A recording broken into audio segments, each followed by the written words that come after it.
This video will show you how to compute the Normalized Difference Vegetation Index, or NDVI, using ArcGIS.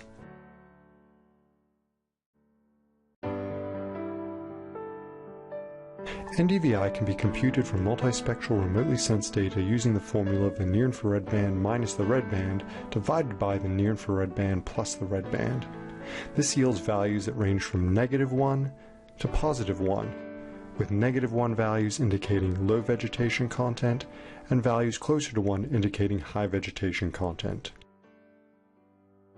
For the demonstration, we're going to be working with a Landsat 8 scene of western Vermont. There's Lake Champlain, there's the Green Mountains over on the east covered by clouds, and there's Burlington, Vermont, Vermont's largest city. I created this image by stacking together bands 1 through 7 from Landsat 8.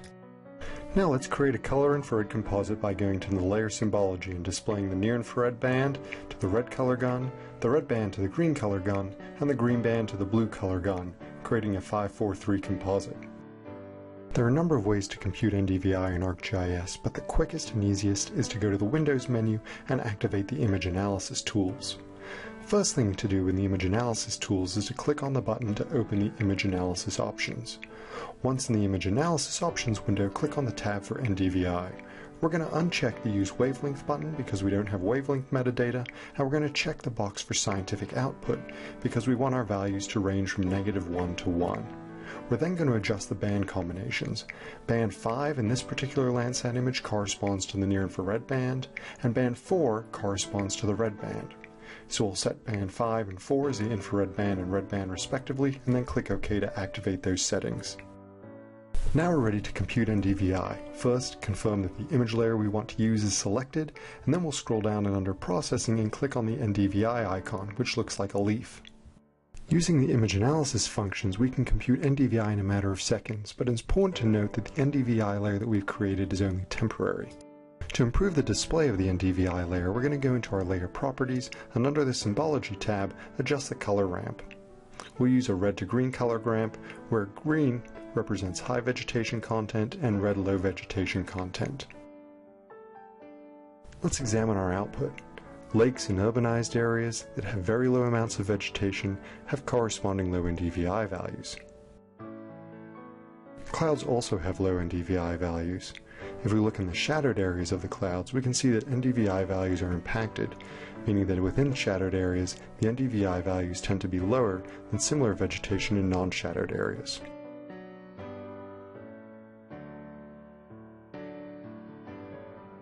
Zooming into downtown Burlington gives us a chance to look at NDVI values in an urbanized area.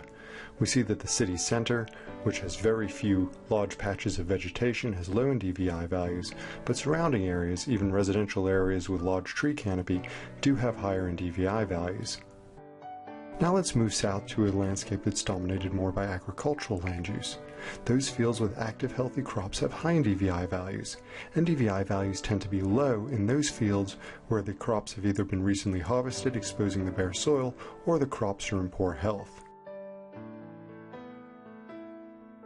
Finally, we'll take a look at some wetland vegetation adjacent to a river. We see a mix of NDVI values, the lower NDVI values in those areas where we have predominantly water, and the higher NDVI values are those areas where the vegetation is obscuring the water. To make the NDVI layer a permanent raster, we'll go back into the image analysis tools and click on the export icon. This launches the export raster data window. The first step is going to be to specify the location for this new raster file. After we've reset the location, we'll go through and give it a file name. In this particular case, I've used the .tif extension to export the raster as a geotiff. Once we're set, we'll click Save and a new raster layer is produced, which we're adding to our ArcMap document. I'm going to remove the temporary NDVI raster and go into the symbology for our newly added raster and give it a red-green color ramp. Now we'll take a look at how you can use layer symbology to determine a threshold to differentiate vegetated areas from unvegetated areas. Within the layer symbology, I'm going to select the classified option for raster display, changing the number of classes to 2 and applying a red-green color ramp so that red means not vegetated and green means vegetated. Clicking on the Classify button will bring up the histogram, and I can use the slider to attempt to determine the appropriate threshold value for non-vegetated and vegetated pixels. In addition to using the slider bar, I also have the option to enter the break value manually by typing it in under break values.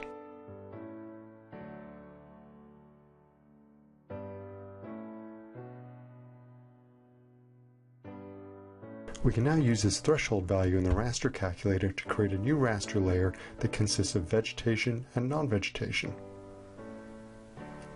Opening up the raster calculator, we're going to use our NDVI layer in the expression and simply say greater than 0.25, which we determined to be the threshold value.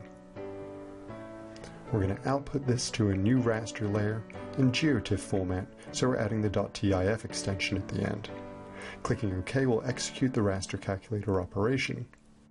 The pixels in our resulting raster layer have values of 0 and 1.